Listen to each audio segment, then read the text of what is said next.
students, let's understand the given question. Four forces of equal magnitude are acting on an object as shown in figure. Which of the following forces does the least work? So question में बोला गया है कि four forces of equal magnitude are acting on an object as shown in the figure. Which of the following force has the least work done? So यहाँ पे हमारे पास four options है. Option A P, B है Q, C है R, D है S. So we have to tell which option is correct. Now we can start from the given. अब given में हमें दिया हुआ है कि जो फोर्सेस है P, Q, R and S according to given diagram इनका जो मैग्नीट्यूड है वो क्या है इक्वल है. So P equal to Q, Q equal to R, R equal to S and इसको सपोज हम ले लेंगे कांस्टेंट वाली दैट इज F जिनका वैल्यू किसके इक्वल है F के. This is given in the question and displacement vector है दैट इज डिस्प्लेसमेंट वेक्टर है वो कौन सी डायरेक्शन में है. This is the direction of displacement vector. So the displacement vector का direction है according to diagram this is the x-axis. So this is the along the direction of movement or we can say direction of displacement. Now we have to calculate work done by each forces. Then we can tell which force has the least work done. So सबसे पहले start करते हैं by F force. तो work done के लिए formula होता है work done will be equal to vector F dot vector D. Vector F dot vector D. तो work done by S हम कैलकुलेट करेंगे मतलब कि work done by force S तो WS हो जाएगा. तो WS will be equal to जो फोर्स है दैट इज दैट फोर्स का वैल्यू क्या है S. तो vector S to vector D हो जाएगा जहाँ पे S का वैल्यू किसके इक्वल है F के. तो हम इसको डायरेक्टली F लिख सकते हैं F into displacement. And suppose यहाँ पे जो डिस्प्लेसमेंट है वो है D. तो डिस्प्लेसमेंट D है तो वहाँ पे जो D का डायरेक्शन है वो क्या डायरेक्शन है. This is parallel to the direction of force. तो दोनों का डायरेक्शन सेम है मतलब कि एंगल क्या हो गया 0 डिग्री. सो यहाँ पे हो जाएगा फोर्स इंटू डिस्प्लेसमेंट डी है हमारे पास इंटू कोस 0 क्योंकि दोनों के बीच का जो एंगल है वो क्या है 0 डिग्री. सो यहाँ पे हम लिख सकते हैं थीटा इक्वल टू 0 डिग्री. तो यहाँ पे आ गया थीटा इक्वल टू 0 डिग्री. तो कोस 0 डिग्री क्या आता है हमारे पास 1. तो हमारे पास आएगा एफ इंटू डी सिंपली. तो this is equation 1. This is for WS. अब हमें कैलकुलेट करना है work for force P. Work for force R के लिए सबसे पहले कैलकुलेट कर लेते हैं. तो फोर्स R के लिए कैसे कैलकुलेट करेंगे. R के लिए फॉर्मूला हो जाएगा WR will be equal to vector F. यहाँ पे F का वैल्यू क्या है वेक्टर R. तो R का वैल्यू हमने लिया यहाँ पे मैग्नीट्यूड क्या है F. सो हम डायरेक्टली F पुट कर सकते हैं F इंटू डिस्प्लेसमेंट इसके केस में भी क्या है D है इंटू अब जो एंगल है this is cos theta angle between vector F and vector D. Vector F and vector D के जो बीच का एंगल है वो क्या है थीटा है.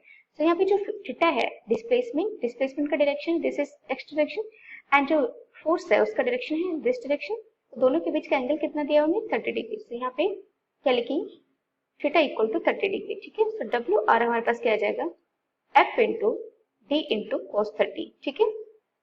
F into D into cos 30.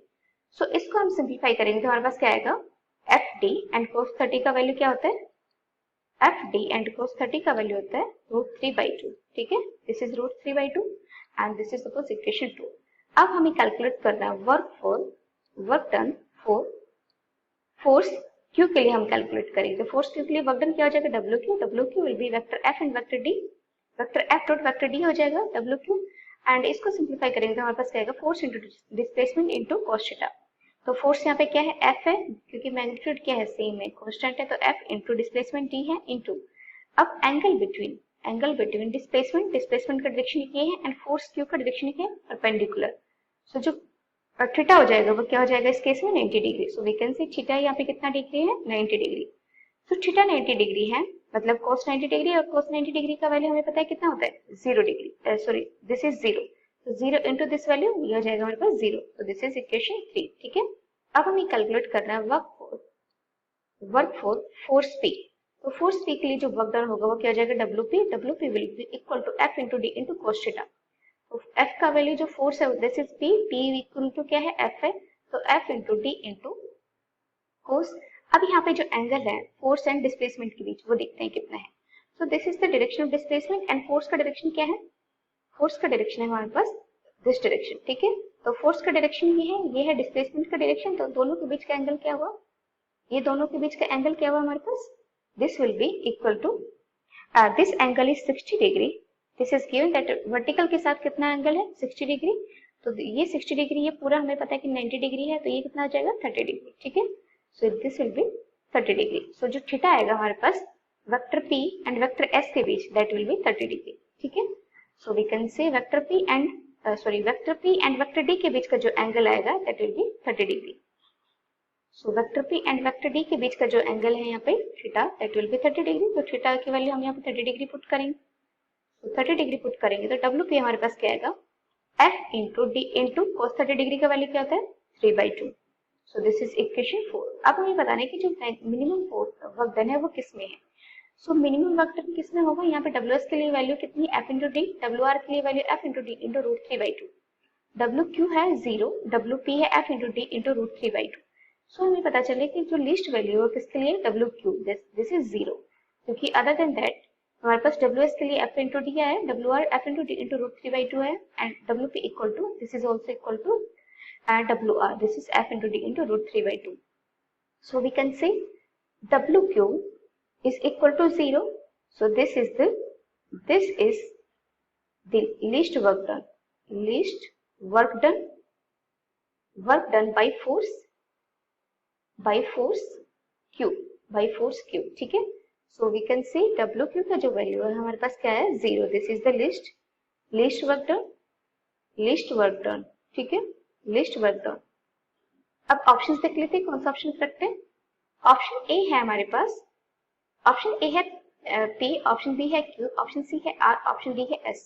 सो हमारे पास आंसर क्या है, दैट इज 0 किसके लिए था, force, that is work done by force Q। So force Q के लिए वर्क डन हमारे पास क्या है 0, this is minimum. So we can say that is force जिसका वैल्यू है Q, work done by force Q will be equal to 0. So this is the least value in the given least value of the work done in the given work done by the given forces, ठीक है। So हम कह सकते हैं कि जो option B है वो क्या है correct answer. So we can say option B है that is the correct answer for this question। अब इसको एक बार दोबारा चेक कर लेते हैं हमने कैसे कैलकुलेट किया। हमें क्वेश्चन में दिया हुआ था कि यहाँ पे फोर्सेज अप्लाइड है एंड डायरेक्शन ऑफ डिस्प्लेसमेंट हमें दिया हुआ था, this is the x axis, ठीक है। एक्स एक्सिस के अलोंग जो था वो डिस्प्लेसमेंट का डायरेक्शन था।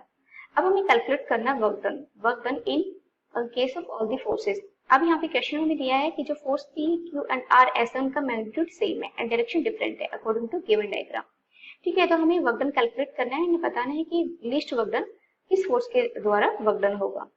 So work done by S force हमारे पास क्या हो जाएगा, vector F dot vector D के फॉर्मूला अप्लाई करेंगे तो जो F डॉट प्रोडक्ट को सोल्व करेंगे तो F into D into cos theta हो जाएगा, जहाँ पे थीटा क्या हो जाएगा 0 डिग्री, क्योंकि जो डिस्प्लेसमेंट है एंड फोर्स S है दोनों का डायरेक्शन क्या है अलोंग दी एक्स एक्सिस है, मतलब कि सेम डायरेक्शन में, तो थीटा इक्वल टू 0 डिग्री हो गया। तो हमारे पास क्या आ गया सिंपली F इंटू D। अब वर्क फॉर R कैलकुलेट करते हैं। वर्क फॉर R मतलब कि WR हम कैलकुलेट करेंगे तो F into D into cos theta हो जाएगा, जहाँ पे theta is the angle between the direction of displacement and force applied. तो फोर्स अप्लाइड है हमारे पास this and direction of displacement हमारे पास है ये, तो इन दोनों के बीच का एंगल हमें कितना दिया हुआ है 30 degree. So theta equal to 30 degree put करेंगे तो cos 30 कितना हो जाएगा √3/2। सो हमारे पास WR इक्वल टू आया F into D into √3/2। This is equation second. अब हमें कैलकुलेट करना है वर्क डन बाय Q। तो वर्क डन बाय Q किया जाएगा WQ will be equal to F into D into, अब यहाँ पे जो थीटा होगा वो क्या होगा वो देखते हैं। सो जो डिस्प्लेसमेंट का जो डायरेक्शन था this is the direction of x axis and जो फोर्स Q है उसका डायरेक्शन है upward.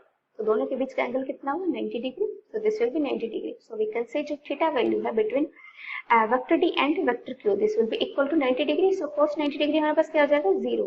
So WQ will be equal to 0। This is equation 3। अब हमें कैलकुलेट करना है वर्क डन फॉर P। तो वर्क डन फॉर P क्या हो जाएगा, this is will be equal to F into D into cos theta, same formula, and theta की value हमारे पास यहाँ पे क्या होगी, थीटा की वैल्यू क्या होगी, this is the direction of force vector P and this is the direction of displacement. तो दोनों के बीच का एंगल कितना है हमारे पास, this is the angle vertical के साथ जो एंगल है फोर्स का वो है 60 डिग्री।